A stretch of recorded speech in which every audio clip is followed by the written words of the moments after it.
Abu Jahl, Abu Lahab, Utba, Saiba.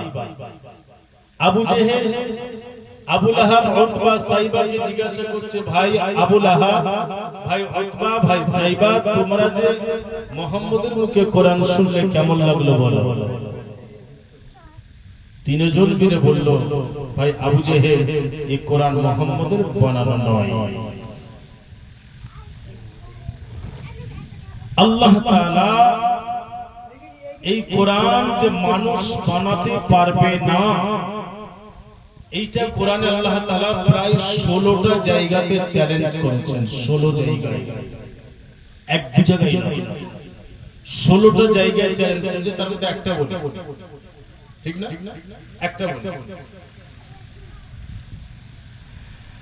আল্লাহ রাব্বুল আলামিন বলছেন, আমি ইয়াকুলুনা ইফতারা কুল ফাতু বিসূরাতিন মিন মিসলিহি ওয়াদউ মান ইসতাতা'তুম মিন দুনিল্লাহি ইন কুনতুম সাদিকিন।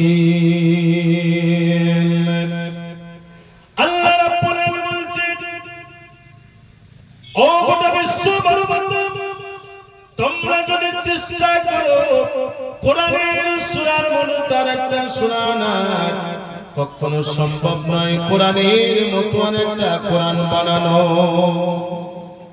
আল্লাহ তাআলা এইরকম চ্যালেঞ্জ 16টা জায়গায় করেছেন। কিন্তু আরেক জায়গায় চ্যালেঞ্জ করছে শুধু মানুষকে নয়, জিন সম্প্রদায়কে।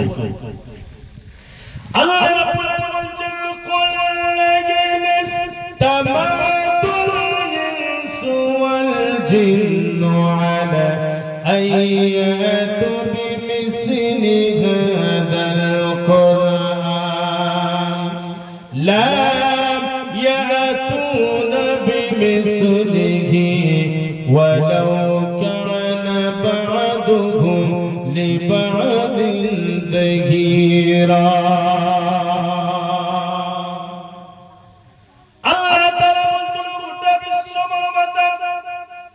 তোমরা যদি জিনকে সাহায্য করো, ও জিন সম্প্রদায়, তোমরা যদি মানুষকে সাহায্য করো, একে অপরে মিলেও যদি কোরআনের মতো আরেকটা কোরআন আনয়নের চেষ্টা করো, লা ইয়াতুনা বিমিসলিহি হাদাল কোরআন, কখনো সম্ভব নয় আল্লাহর কোরআনের মতো আরেকটা কোরআন আনা। কত বড় চ্যালেঞ্জ, বুঝতে পারছেন? যে কোরআনের মতো আরেকটা কোরআন আনার চেষ্টা করলেও সম্ভব নয়। এই কোরআন এমন একটা কিতাব, এই কোরআন এমন একটা কিতাব যার পরিচয় তিনি নিজেই দিচ্ছেন। কোরআনকে যদি প্রশ্ন করায়, কোরআন, ও কোরআন, তুমি পৃথিবীতে আসার আগে কোথায় ছিলে বলো? আল্লাহর কোরআনকে প্রশ্ন করো, বলো, ও কোরআন, পৃথিবীতে আসার আগে তুমি কোথায় ছিলে বলো? আল্লাহর কোরআন সঙ্গে সঙ্গে আমাদেরকে জানিয়ে দেন, লৌহে মাহফুজে ছিলাম, লৌহে মাহফুজে সংরক্ষিত ছিলাম। ও কোরআন, তুমি কার উপর অবতীর্ণ হয়েছে বলো? আল্লাহর কোরআনকে যদি প্রশ্ন করাই, কোরআন, তুমি কার উপর অবতীর্ণ হয়েছে বলো? আল্লাহর কোরআন সঙ্গে সঙ্গে আমাদেরকে জানিয়ে দেয়, ওয়া আমিনু বিমা নুজিলা আলা মুহাম্মাদ, ঈমান আনার বস্তুর উপরে যে বস্তুটা বিশ্বনবী জনাব মুহাম্মদুর রাসূলুল্লাহ সাল্লাল্লাহু আলাইহি সাল্লামের উপর অবতীর্ণ হয়েছে। এরপরে কোরআনকে আবার যদি প্রশ্ন করায়, কোরআন, তুমি কোন মাসে এসেছো বলো?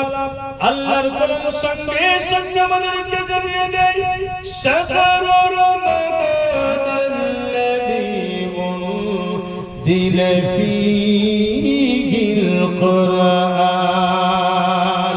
আমি কোরআন এসেছি পবিত্রময় রমজানুল মুবারক মাসে, আমার শুভ আগমন।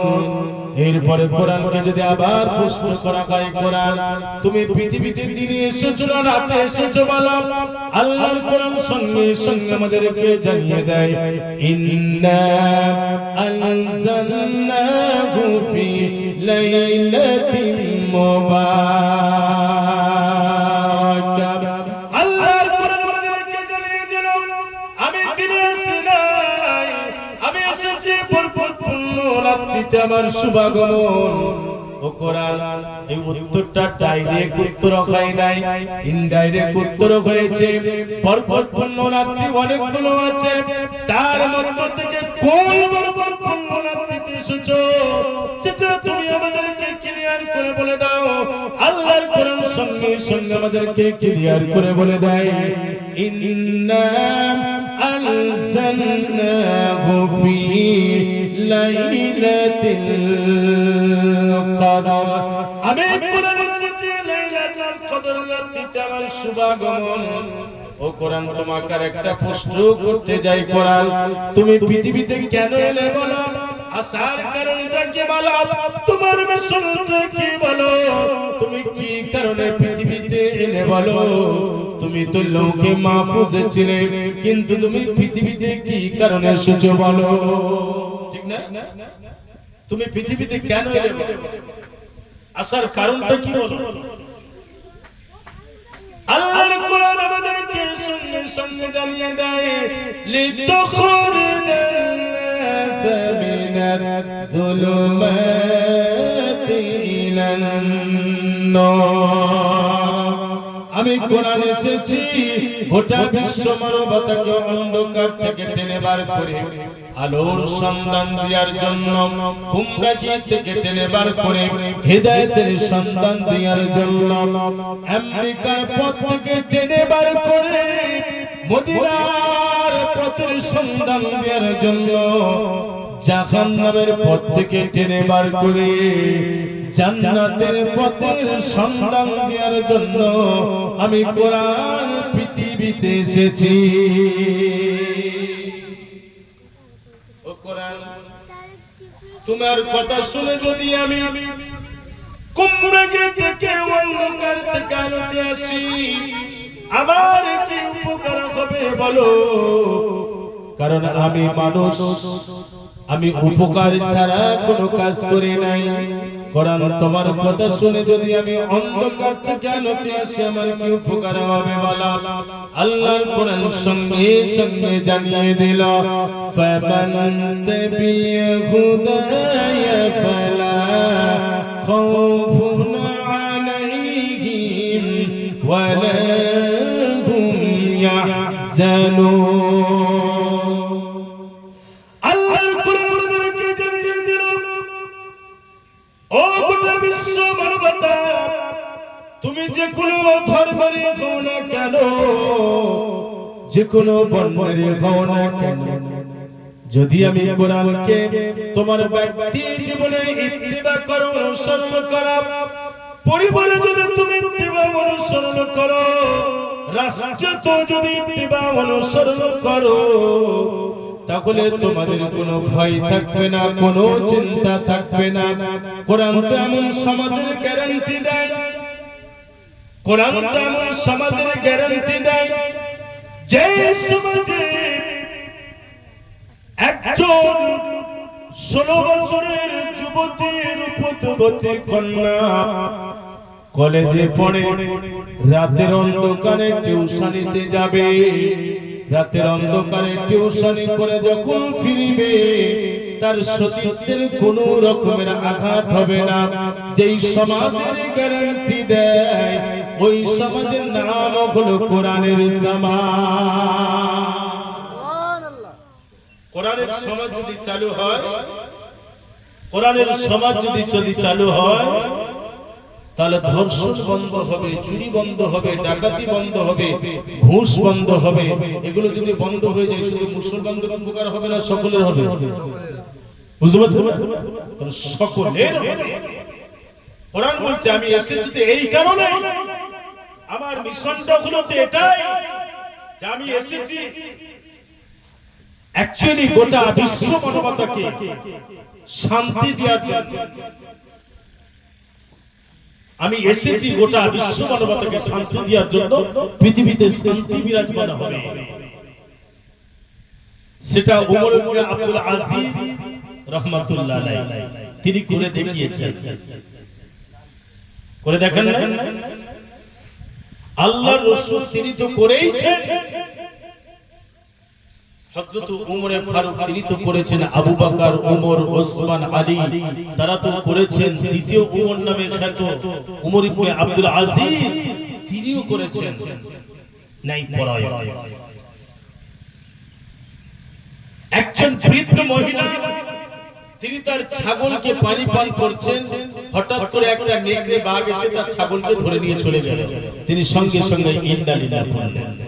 কেন? তাকে জিজ্ঞাসা করা হলো, আপনি এই কথা কেন বললেন? না, আমাদের দেশের বাদশা তিনি ইন্তেকাল করে গেছেন। কি করে বুঝলেন যে না অত্যাচার শুরু হয়েছে? অত্যাচার শুরু হয়েছে। কি অত্যাচার শুরু হয়েছে? যে না একজন বাঘ একটা ছাগলের উপরে আক্রমণ করেছে, না হক আক্রমণ করেছে, অত্যাচার শুরু হয়েছে। এর মানে হলো আমাদের দেশের রাষ্ট্রপ্রধান মারা গেছে, শহীদ হয়ে ইন্তেকাল করে গেছে। কারণ তিনি ছিলেন ন্যায় পরায়ণ বাদশা, তিনি ছিলেন ন্যায় পরায়ণ খলিফা। এই জন্য তার রাষ্ট্রে যারা বসবাস করতেন কেউ কারোর উপরে অত্যাচার করতেন না। আসলে আমাদের রাষ্ট্রপ্রধান, তিনি তো সাধু নন, তিনি তো সাধু নন। এই জন্য তার ক্যাবিনেটে যারা আছেন তারাও সাধু হতে পারে। বুঝতে পারছেন? তো যেখান থেকে এখানে এলাম, কোরআন শুনলে কাদের কষ্ট হয়? আবু জেহেলকে তিনজন মিলে বলল যে এই কোরআন মুহাম্মদ সাল্লাল্লাহু আলাইহি ওয়াসাল্লামের বানানো নয়। তখন আবু জেহেল দেখলো, সে তো রাষ্ট্রপ্রধান, প্রধানমন্ত্রী না। আবু জেহেল দেখলো এরা যদি মুহাম্মদের দলে চলে যায় তাহলে তো সমস্যা হয়ে যাবে। এই জন্য বললো আমার হাতে হাত দিয়ে ওয়াদা করো কাল থেকে আর কোরআন শুনতে আসবে না। নেতাকে খুশি করতে গিয়ে মতের বিরুদ্ধ হলেও মেনে নিতে হয়, মেনে নিতে হয়। এই কারণে বলছে না যে আমার নেত্রী হলো পৃথিবীর শ্রেষ্ঠ নেত্রী, অথচ এখানে বলা উচিত ছিল আমার নেতা বিশ্ব নবী জনাবে মুহাম্মদ রাসূলুল্লাহ তিনি হলেন শ্রেষ্ঠ নেতা। ঠিক না? আমার নেতা বিশ্ব নবী মুস্তাফা তিনি হলেন শ্রেষ্ঠ, তিনি হলেন আমার নেতা। তো তিনজন মিলে আবু জেহেলের হাতে হাত দিয়ে ওয়াদা করলো কাল থেকে আমরা কোরআন শুনতে আসবো না। কিন্তু সারা দিন গেল, যেই সন্ধ্যা হয়েছে মনে তোলপাড় শুরু হয়ে গেছে। আর এটাই স্বাভাবিক, কোরআনের এটা একটা এক্সট্রা মুজিজা যে কোরআনের আকর্ষণ। শুনলে মানুষ না শুনে থাকতে পারবে না, শুনলে মানুষ না শুনে থাকতে পারবে না, কোরআন শুনবেই, এটা আকর্ষণ। আবু জেহেল মনে মনে ভাবছে ওরা তিনজন আমার সাথে হাত দিয়ে ওয়াদা করেছে, ওরা তো আর কোরআন শুনতে আসবে না, আজকে আমি একা মজা করে কোরআন শুনবো। আবু লাহাবও ভেবেছে, উতবাও ভেবেছে, সাইবাও ভেবেছে। চারজনের একে অপরের অজান্তেই রাতের অন্ধকারে আল্লাহর রাসূলের ঘরের চার কোণায় চারজন সারা রাত আবার কোরআন শোনার জন্য চলে গেছে। সকাল হলে কেউ দেখে ফেলবে, এজন্য একটু অন্ধকার থাকতে থাকতে বাড়ির দিকে দৌড় দিয়েছি, কেউ না দেখে ফেলবে। একে অপরে অ্যাক্সিডেন্ট। আবু জেহেল বলছে তুমি কে? বলছে আমি আবু লাহাব। তুমি কে? উতবা। কি তুমি কে? সাইবা। আবু জেহেল বলছে ভাই আবু লাহাব, ভাই উতবা, ভাই সাইবা, তোমরা কালকে আমার হাতে হাত দিয়ে ওয়াদা করলে না কোরআন শুনতে আসবে না, তাহলে আজকে আবার তোমরা কেন কোরআন শুনতে এলে? এরা তিনজন বলছে ভাই আবু জেহেল সব সময় নেতাগিরি চলে না, তুমি কেন এলে সেটা আগে বলো। বুঝতে পারছো? তুমি কেন এলে সেটা আগে বলো। আবু জেহেল যেহেতু রাষ্ট্রপ্রধান বলল না, এইভাবে মানুষকে কোরআন শোনা থেকে রোকা যাবে না। কি করতে হবে তাহলে? এসো আমরা পার্লামেন্টে বিল পাস করি। মক্কার পার্লামেন্টে কোরআনের বিরুদ্ধে সেই সময় বিল পাস করা হলো। বুঝতে পারছেন? মক্কার পার্লামেন্টে কোরআনের বিরুদ্ধে সেই সময় বিল পাস করা হলো। দুটো পাস করা হলো। কি বিল পাস করা হলো? আল্লাহ সেটা কোরআনে কোট করলেন। কেন করলেন? যে আবু জেহেল মারা যাবে, উতবা সাইবা মারা যাবে, কিন্তু আবু জেহেলের পিতাটা থাকবে, তার নাতি নাতকুরো থাকবে। না থাকবে না? উতবা সাইবা আবু লাহাব মারা যাবে, কিন্তু তাদের পিতাটা, তাদের নাতি নাতকুরো, তাদের বংশধর কিন্তু থাকবে। ওই ঈমানদারেরা এদের যে আচরণ এমনটা হবে না, এটা কখনো ভুলে যেও না। এদের আচরণটা ঠিক এমনই হবে। বুঝতে পারছেন না? আমার প্রিয় ভাইরা, মক্কার পার্লামেন্টে কোরআনের বিরুদ্ধে বিল পাস করা হলো। আল্লাহ রাব্বুল আলামিন কোরআনে সেটা কোট করলেন। আল্লাহ রাব্বুল আলামিন কোরআনে সেটা কোট করলেন। আল্লাহ রাব্বুল আলামিন বলেন, ওয়া ক্বালাল্লাযীনা কাফারু লা তাসমাউ লিহাযাল কুরআন ওয়ালগাউ ফীহি লাআল্লাকুম তাগলিবুন। وقال الذين كفروا কাফিররা বলল, অর্থাৎ মক্কার পার্লামেন্টে বিল পাস করা হলো। যেমন আমাদের বর্তমান পার্লামেন্টে কোরআনের বিরুদ্ধে বিল পাস করা হলো। পরকীয়া করলে কোনো দোষ নাই, কিন্তু চারটে বিবাহ করলে সমস্যা আছে। এর মানে হলো যারা এই বিলটা পাস করতে চাইছে তারা এটাই বলতে চাইছে বৈধভাবে একটা রাখো, আর অবৈধভাবে 10টা রাখলেও সমস্যা নাই। এটাই বলতে চাইলে তো নাকি? বৈধভাবে একটা করতে হবে, অবৈধভাবে 10টা রাখতে পারো, কোনো অসুবিধা নাই। আচ্ছা আপনি বলুন, এটা কখনো সুচিন্তিত ব্যক্তি, এটা কখনো ভালো ব্যক্তি মনে করে? কখনো ভালো ব্যক্তি কখনো এটা মেনে নিতে পারবে যে একটা হালাল ভাবে রাখবে আর হারাম ভাবে 10টা রাখবে? বুঝতে পারছেন? আমার ভাইরা, এই বিলটা যারা পাস করলো কত নোংরা মানসিকতার ব্যক্তি, বুঝতে পারছেন? আল্লাহ যেখানে বৈধ করেছেন, আল্লাহ যেখানে পারমিশন দিয়েছেন, সেখানে আপনি সেখানে লাগাম দেওয়ার কি? তার মানে এটাই বোঝাতে চাইছে যে একটা বৈধভাবে রেখে 10টা অবৈধভাবে রাখা চলবে। এটা কোরআনের বিরুদ্ধে না বিরুদ্ধে নয়? কোরআনের বিরুদ্ধে। এইভাবে হাজারো কোরআনের বিরুদ্ধে বিল পাস করা হলো আমাদের পার্লামেন্টেও। মক্কার পার্লামেন্টে কোরআনের বিরুদ্ধে কি বিল পাস করা হয়েছিল? দুটো বাতে।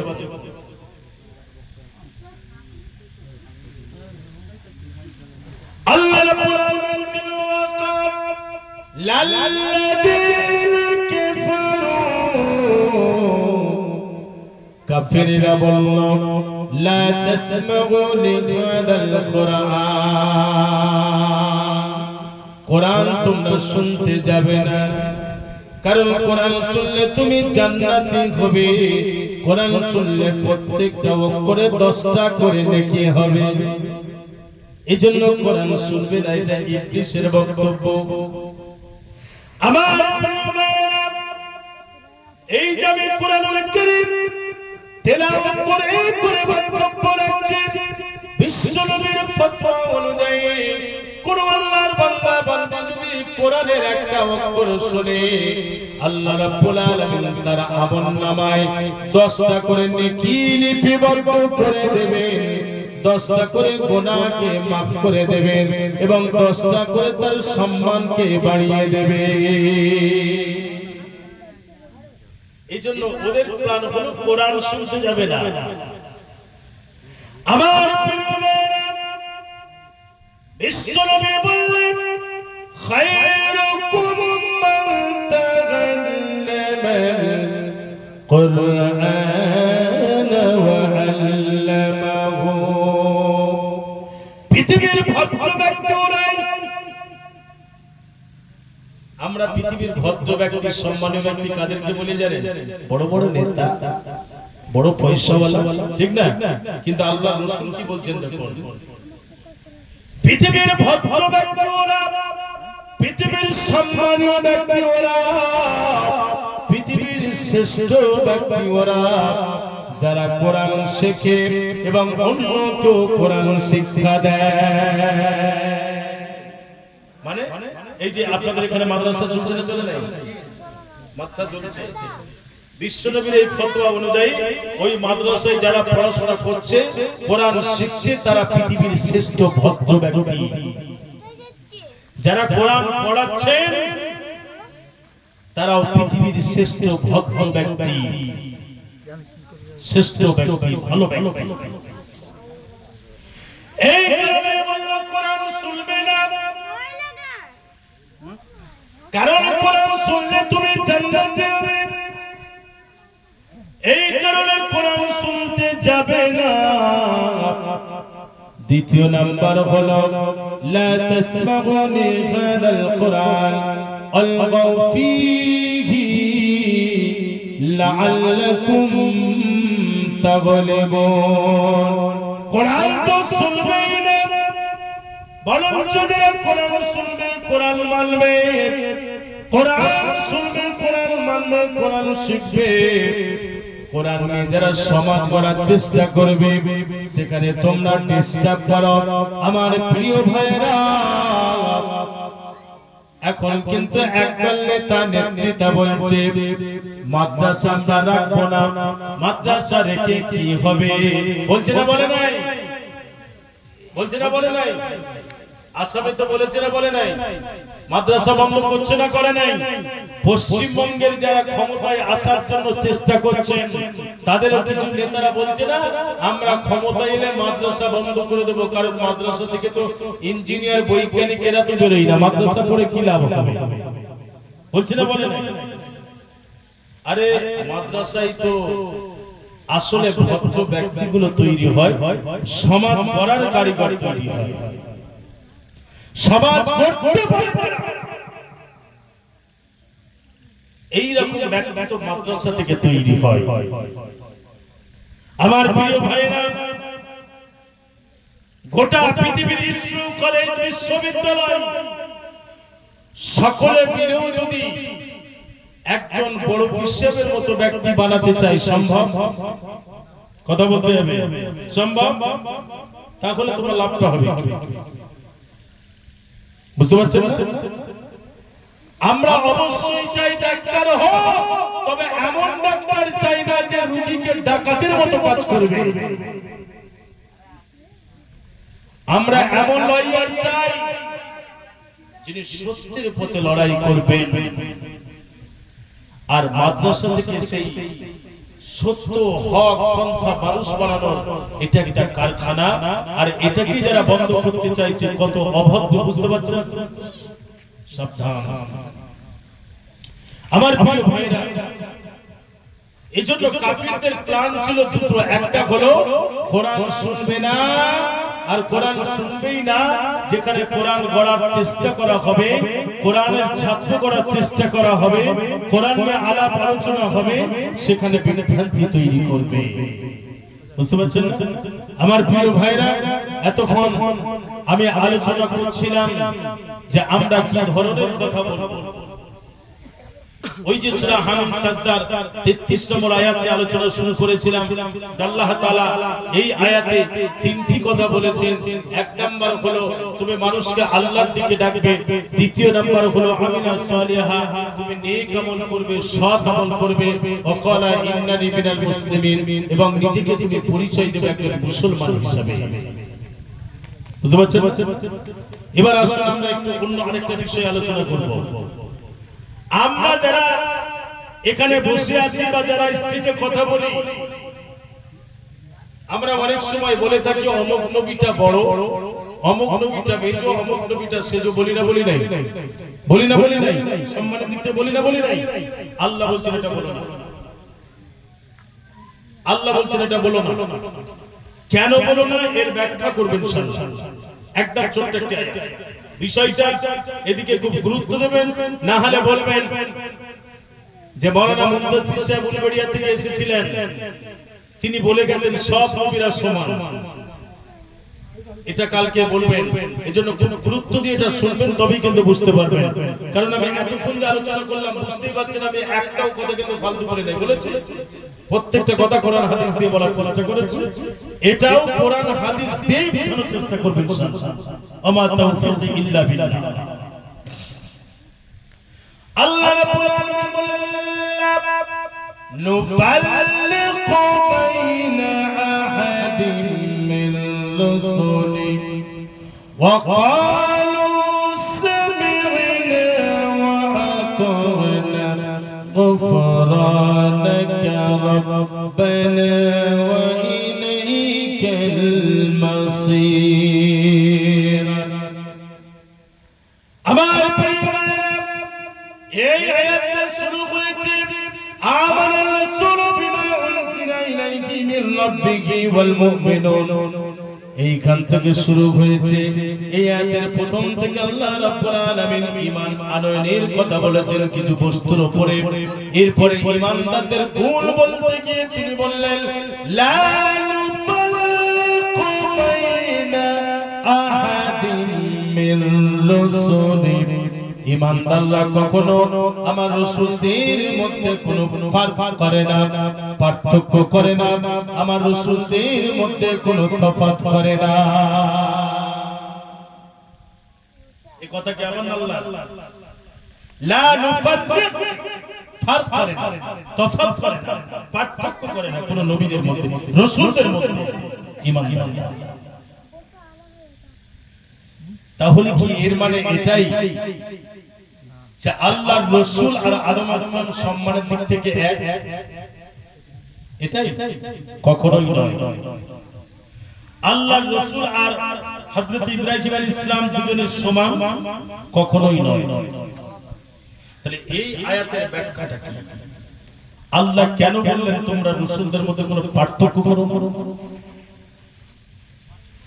আমি স্টাডি করে গবেষণা করে যেটা পেয়েছি যে আল্লাহ তাআলা 6টি বিষয়ে সব নবী রাসূলকে সমান করেছেন। সুবহানাল্লাহ। 6টি বিষয়, আর 9টি বিষয়ে আল্লাহ রাসূলকে আল্লাহ তাআলা শ্রেষ্ঠত্ব দিয়েছেন অন্যান্য নবীর থেকে। এটা আমার গবেষণা, স্টাডি, এর থেকে বেশি হয়তো আপনারা স্টাডি করে বার করতে পারেন, কিন্তু আমার লাইফে আমার এই বয়সে আমি স্টাডি করে পেয়েছি 6টি বিষয়ে আল্লাহ তাআলা সব নবীকে সমান করেছেন। বলবো যেন খুব গুরুত্ব দিয়ে দিকে যদি না শোনেন তাহলে কিন্তু বিষয়গুলো গুলিয়ে যাবে। কারণ আমি প্রথমে বলেছি এটা হলো একটা ক্লাস, এটা ক্লাস। 6টি বিষয় কি? তার মধ্যে 3টি বিষয়ে আল্লাহ তাআলা সমস্ত নবীদেরকে 3টি কাজ করার জন্য পৃথিবীতে পাঠিয়েছিলেন। 3টি কাজ নবীরা করেছেন। আমি স্টাডি করে চতুর্থ আর কোনো কাজ পাই। সব নবীরা 3টি কাজ করেছেন। এক নাম্বার, সমস্ত নবীরা তারা তাওহীদ প্রতিষ্ঠিত করেছেন, তাওহীদ প্রচার করেছেন। হযরত আদম আলাইহিস সালাম তিনি বলেছেন আল্লাহ এক, বলেছেন না বলে নাই? হযরত ইব্রাহিম আলাইহিস সালাম তিনি কি বলেছেন আল্লাহ একের অধিক? বলেছেন। তিনি কি বলেছেন যে আল্লাহ দুটো? বলেন নাই। হযরত ইয়াহইয়া আলাইহিস সালাম তিনিও বলেছেন আল্লাহ, হযরত মুসা আলাইহিস সালাম তিনিও বলেছেন আল্লাহ, হযরত ইদ্রিস আলাইহিস সালাম তিনিও বলেছেন আল্লাহ। আর আল্লাহ রাসূল তাকে যখন মক্কার মুশরিকরা প্রশ্ন করেছিল আপনার রব, আপনি যে রবের কথা বলছেন, রবের পরিচয় দিন, আল্লাহ তাআলা পরিষ্কার একটা কোরআনের সূরা অবতীর্ণ করলেন। আল্লাহ রাব্বুল আলামিন বলেন, কুল হুয়াল্লাহু আহাদ আল্লাহুস সামাদ লাম ইয়ালিদ ওয়া লাম ইউলাদ ওয়া লাম ইয়াকুল লাহু কুফুওয়ান আহাদ। এটা একটা ছোট্ট সূরা না, সূরা ইখলাস। এই আয়াতের ব্যাখ্যা আমি জুমাতে, এই সূরার ব্যাখ্যা আমি জুমাতে করেছিলাম 9 সপ্তাহ। বুঝতে পারছেন? শুধু একটুখানি একটা সূরা, কিন্তু আজকে তার ব্যাখ্যা নয়, হেডলাইন। আল্লাহ রাব্বুল আলামিন বলেন, সূরা বলুন কুল আল্লাহু আহাদ, আল্লাহ তিনি একক, আল্লাহুস সামাদ, তার সমকক্ষ কেউ নাই, লাম ইয়ালিদ ওয়া লাম ইউলাদ, তিনিও কারো পুত্র নন, কেউ তার পুত্র নন, ওয়া লাম ইয়াকুল লাহু কুফুওয়ান আহাদ, এবং তার সাদৃশ্য, তার সমপরিমাণ কেউ নাই। তাহলে এখান থেকে সব নবীরা এক নয়, সব নবীরা এক, যে তারা তাওহীদের কথা বলেছেন, তাওহীদের দাওয়াত দিয়েছেন, সব নবীরা। দ্বিতীয় নাম্বার, সব নবীরা রিসালাতের কথা বলেছেন। এদিকে খেয়াল করি, সব নবীরা রিসালাতের কথা বলেছেন। আচ্ছা বলুন, ইবাদত করে করে ওলি হওয়া সম্ভব, নবী হওয়া অসম্ভব। ইবাদত করে করে ওলি হওয়া সম্ভব, নবী হওয়া অসম্ভব, সম্ভব নয়। তাহলে নবী কারা? নবীরা আল্লাহর কাছ থেকে নির্দিষ্ট, নির্বাচিত, নির্ধারিত। আমার প্রিয় ভাইরা, গোটা পৃথিবীর মানুষ বলো, যদি বলে আমরা মুহাম্মদ সাল্লাল্লাহু আলাইহি ওয়াসাল্লামকে মানি নাই, এর মানে মুহাম্মদ সাল্লাল্লাহু আলাইহি ওয়াসাল্লামের সম্মান কমবে না, কমে যাবে?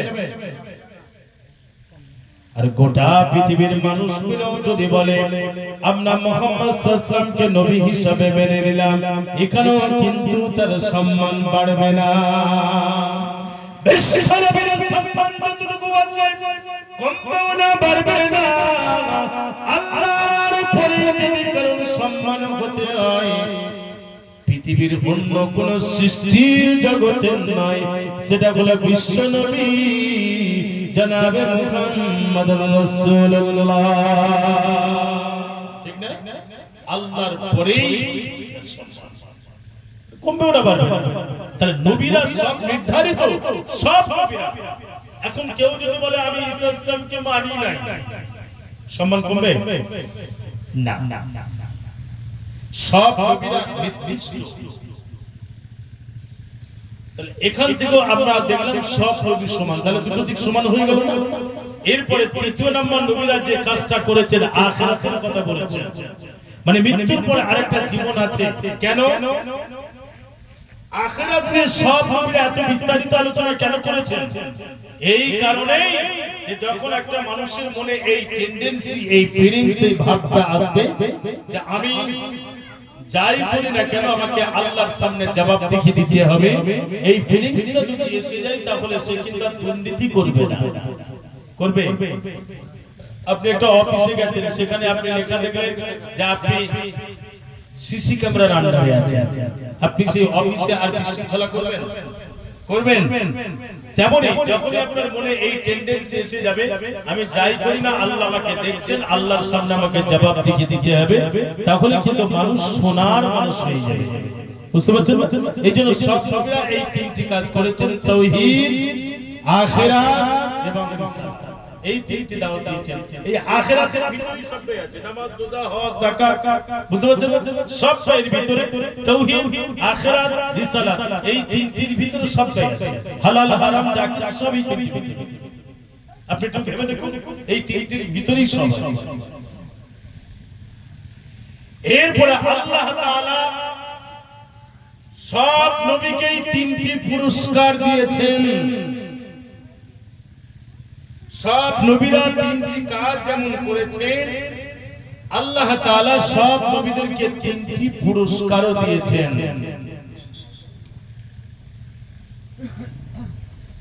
নারে তাকবীর, নারে তাকবীর।